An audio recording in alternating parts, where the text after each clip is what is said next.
Hey y'all, welcome back for Daily Decolonizing. We're going to continue working on the decolonizing from mental health the system in this country or in the United States, and also clearing up stigmas as we the people face some of these challenges, okay?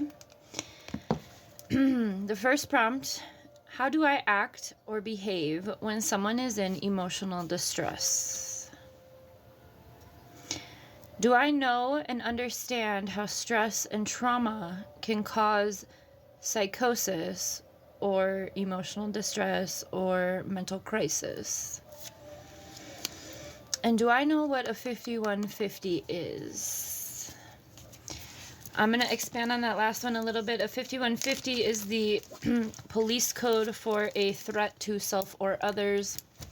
And oftentimes when someone is in emotional stress or mental crisis, instead of humanely working with that person and de-escalating the situation, the police are called.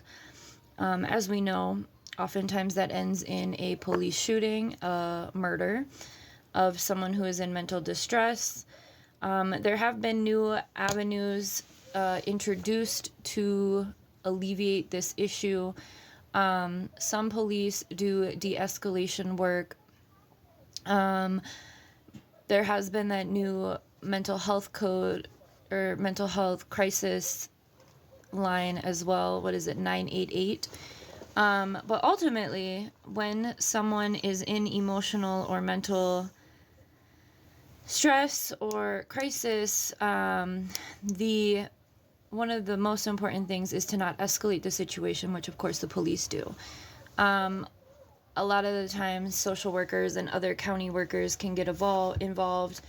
I know in LA, for instance, they have things called SMART teams, but they rarely ever deploy SMART teams. Usually police are the response, and also SMART teams do have police with them.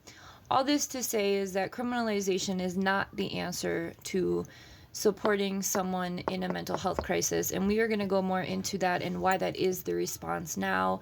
Tomorrow, when we look at the institutionalization as a whole and things that happened a few decades ago to make this the situation now. Also want to remind you, once people are funneled into the criminal system, once they are criminalized for having mental or emotional stress, they are often stuck within the revolving system of homelessness, addiction, and criminalization. A really good case study for this is Los Angeles, where I did a lot of work around these things. And I don't have all the answers, but I have worked with hundreds of people within these moments. I myself have been a 5150, and have healed from those times. So I want you to know and understand, and that goes to the prompts that I posed yesterday, that just because someone does experience psychosis or mental crisis or emotional distress does not mean that they cannot make a full recovery. And what's needed for that recovery is rejuvenation, rehabilitation, support, love, compassion, things that the criminal system is not going to provide. I'd like to also offer some resources for this one today. If you are unfamiliar with the term radical mental health or community, there is a group called the Fireweed Collective. They used to be known as the Icarus Project. And they have a lot of resources available for people and communities, grassroots efforts, to people who would like to respond. They also do trainings in de-escalation and in supporting people in those moments.